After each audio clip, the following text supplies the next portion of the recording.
नमस्कार, स्वागत है आप सभी का। आप देख रहे हैं एनएमएफ न्यूज़, आपके साथ मैं हूं नम्रता चौधरी। इजराइल और ईरान के बीच जिस तरीके से जंग छिड़ी हुई है, उसे मदर ऑफ ऑल वॉर्स कहा जा रहा है। यानी कि अब तक का ऐसा भीषण युद्ध हुआ ही नहीं है दो देशों के बीच। और दूसरी बात ये इसलिए भी कहा जा रहा है क्योंकि अब तक आपने जितने भी देशों के बीच में युद्ध देखे हैं, उनमें एक परसेप्शन आपके माइंड में बैठ जाता है कि ये कमज़ोर है, ये ताकतवर है, इसकी सैन्य ताकत ज़्यादा है, ये कमज़ोर है।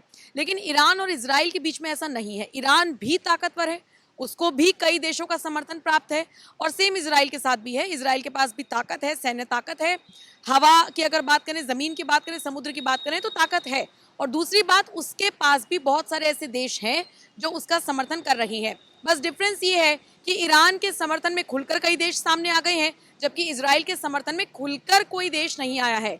अमेरिका हालांकि पहले उसने मिडिल ईस्ट को धमकी दी थी, लेकिन जब ये जंग छिड़ी तो उसने भी पैर पीछे खींच लिए। वो तो इजराइल के प्रधानमंत्री बेंजामिन नेतन्याहू ने थैंक यू ट्रम्प कहते हुए एक बयान जारी कर दिया तो लोगों को पता लगा, नहीं तो सब कुछ दबी जुबान में चल रहा था। लेकिन आज इस खबर में हम डिस्कस करने वाले हैं कि कैसे इजराइल भारत की स्वदेशी मिसाइलों का फैन हुआ जा रहा है, कैसे इजराइल ने भारत को ऑर्डर दिया है उसके रॉकेट लॉन्चर्स को खरीदने का।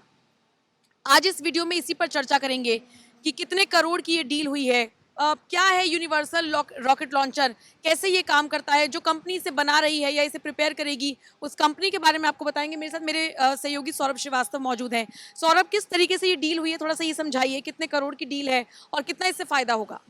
देखिए नम्रता, इजराइल की जो एक बड़ी कंपनी है वो भारत की जो स्वदेशी भारत की कंपनी है नाइब लिमिटेड, उसके साथ ये सौदा किया है। रॉकेट लॉन्चर जो यूनिवर्सल रॉकेट लॉन्चर है उसको लेकर के ये सौदा हुआ है और लगभग 15,000 करोड़ रुपए की ये जो सौदे टोटल है, जानकारी निकल के सामने, ये 15,000 करोड़ का सौदा हुआ है। और आपको बता दें यूनिवर्सल रॉकेट लॉन्चर जो है इसकी मारक क्षमता जो है 300 किलोमीटर की होती है। और सबसे बड़ी बात है नम्रता, आपने ये पूछा कि इजराइल कैसे फैन हो गया भारत का। देखिए भारत अभी हाल के दिनों में पाकिस्तान के साथ भारत के सैन्य संघर्ष हुआ था, ऑपरेशन सिंदूर की कार्रवाई हुई। उसके बाद जवाब में जब पाकिस्तान ने भारत को निशाना बनाने की कोशिश की, भारत के शहरों को निशाना बनाने की कोशिश की, तो जिस तरह से भारत ने आत्मनिर्भर भारत का, मेक इन इंडिया भारत के का जो संदेश था उस युद्ध में दिया, और भारत ने स्वदेशी हथियारों के दम पर पाकिस्तान को न सिर्फ मात दिया बल्कि पाकिस्तान ने उस दरमियान जो चीन और तुर्की के हथियारों का, मिसाइल का और रॉकेट का इस्तेमाल किया था उसको हवा में ही ध्वस्त कर दिया। यानी कि भारत ने उस दरमियान पूरी विश्व को यह दिखा दिया कि भारत अब किस तरीके से आत्मनिर्भर है। रक्षा के मामले में ही सिर्फ नहीं बल्कि रक्षा उपकरण में भी अब भारत पूरी तरीके से आत्मनिर्भर हो चुका है। और जब भारत और पाकिस्तान के बीच नम्रता ये सैन्य संघर्ष चल रहा था तो पूरी दुनिया की निगाहें टिकी हुई थी। विश्व के कई बड़े नेता जो है प्रधानमंत्री नरेंद्र मोदी से फ़ोन पर बातचीत कर रहे थे और तमाम जो चीज़ों की जानकारी ले रहे थे। लेकिन जिस तरीके से भारत ने पाकिस्तान को धोया, और सबसे बड़ी बात है कि चीन और तुर्की के हथियारों को पूरी तरीके से ध्वस्त कर दिया। यही वजह है कि इजराइल जब ईरान से लड़ाई लड़ रहा है, जंग लड़ रहा है, तो ईरान को मात देने के लिए भारत की तरफ देखा है। और भारत से एक बड़ी डील इजराइल की कंपनी ने की है, नाइब लिमिटेड से ये डील हुई है और rocket launcher, universal rocket launcher को लेकर के ये डील हुई है। ठीक है, ग्राफिक्स के जरिए आपको समझाते हैं क्या है universal rocket launcher. Universal rocket launcher अपनी श्रेणी के सबसे अच्छे और मजबूत लॉन्चर हैं। ये दुनिया में मौजूद सभी लॉन्चर से भी बेहतर हैं। इस ऑर्डर से नाइब लिमिटेड का कारोबार बढ़ेगा। आधुनिक हथियारों के मामले में भारत की स्थिति भी मजबूत होगी। चलिए अब आपको बताते हैं कि नाइब लिमिटेड कंपनी किस तरीके से काम करती है, क्या इसका काम है। नाइब लिमिटेड भारत की एक बड़ी रक्षा कंपनी है। ये रक्षा के लिए बेहद आधुनिक सिस्टम बनाती है। इस कंपनी का काम है नई चीजें बनाना, आत्मनिर्भर बनने और विदेशी कंपनियों के साथ मिलकर काम करना। नाइब भारत को रक्षा के मामले में मजबूत बनाने और हथियारों को निर्यात करने में मदद करती है। तो सौरभ, जिस तरीके से कंपनी भारत को आर्थिक तौर पर भी मजबूत करेगी और हम लोग इजराइल को अगर ये रॉकेट लॉन्चर देते हैं तो वो भी इस स्थिति में होगा कि कई देशों के साथ जो उसके दुश्मन देश हैं उनके साथ वो जंग लड़ सके, लड़ाई लड़ सके। नम्रता, ये बहुत बड़ा एक कदम है और भारत के लिए तो बहुत बड़ी एक उपलब्धि कह सकते हैं, क्योंकि जिस तरीके से आपको याद होगा पहले भारत जब लड़ाई लड़ता था या अपनी आत्मसुरक्षा के लिए भारतीय सेना के पास जो भी उपकरण होते थे वो विदेशों के होते थे। लेकिन अब भारत ने न सिर्फ अपने उपकरण बनाए हैं, उसका इस्तेमाल भी पाकिस्तान के साथ युद्ध के दौरान किया, जंग के दौरान किया।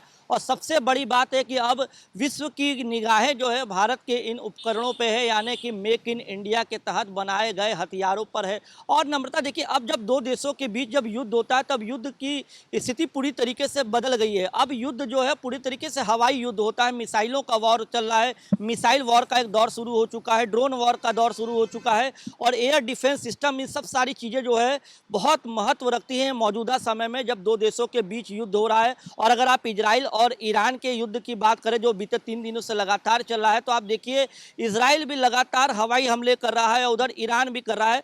और सबसे बड़ी बात है नम्रता, इस युद्ध में पूरा दुनिया जो है, पूरी विश्व जो है वो दो धड़ों में बटा हुआ है। इजराइल का ये कहना है कि ईरान जो है वो परमाणु बम बनाने के कार्यक्रम में बेहद आगे जा चुका है, इसलिए हमें उसे रोकना जरूरी होगा। और सबसे बड़ी बात है नम्रता, उसने ये भी कहा है कि ईरान सिर्फ हमारे लिए खतरा नहीं है बल्कि वो दुनिया के कई देशों के लिए खतरा हो सकता है, इसलिए हमने इस तरीके के हमले किए हैं और जब तक इसे जड़ से खत्म नहीं करेंगे तब तक इस तरीके का ऑपरेशन जो है ईरान के ऊपर जारी रहेगा। सबसे बड़ी बात यह है कि ईरान में एक नहीं, दो नहीं, बल्कि 15 न्यूक्लियर बम बनाने के लिए यूरेनियम पर्याप्त मात्रा में मिला है।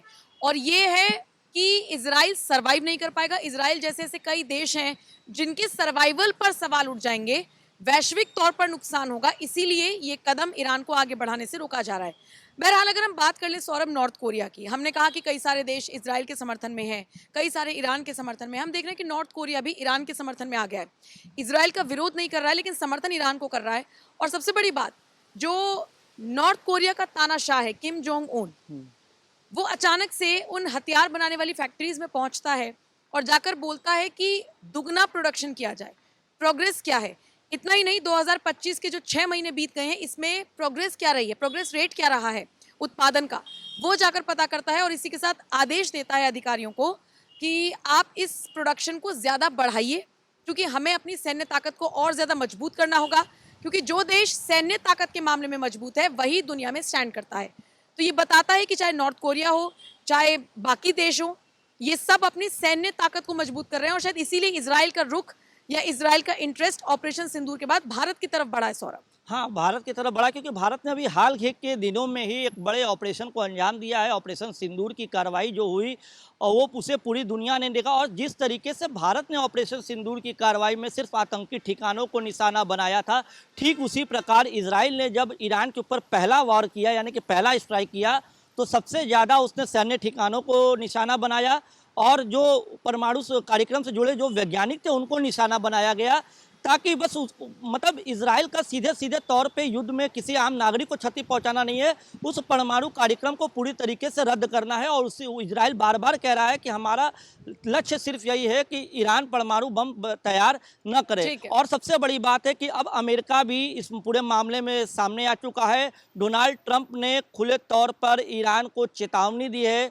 और ईरान को उन्होंने ये संदेश दे दिया है चेतावनी देते हुए कि अगर ईरान अमेरिका की तरफ देखेगा तो ईरान के लिए जो नतीजे होंगे बहुत ही विध्वंसकारी होंगे। बाकायदे डोनाल्ड ट्रंप ने इन बातों को अपने सोशल मीडिया के ट्रूथ अकाउंट के जरिए रखा है, यानी कि वो सीधी चेतावनी दी, यानी कि आप समझ लीजिए नम्रता कि मिडिल ईस्ट में इस समय माहौल जो है बेहद ही तनावपूर्ण बना हुआ है। कुछ देश खुल के ईरान के साथ खड़े हैं तो कुछ इजराइल के साथ खड़े हैं, लेकिन जब भारत की अगर बात करें तो इन दोनों देशों के बीच संघर्ष में भारत अभी फिलहाल खुद को अलग रखा है और शांति की अपील कर रहा है। ठीक है, तो फिलहाल जिस तरीके से इजराइल का इंटरेस्ट बढ़ा है भारत की स्वदेशी मिसाइलों में, रॉकेट लॉन्चर्स में, उस पर आपका क्या कुछ कहना है? कमेंट करके अपनी राय हमें ज़रूर दीजिएगा। नमस्कार।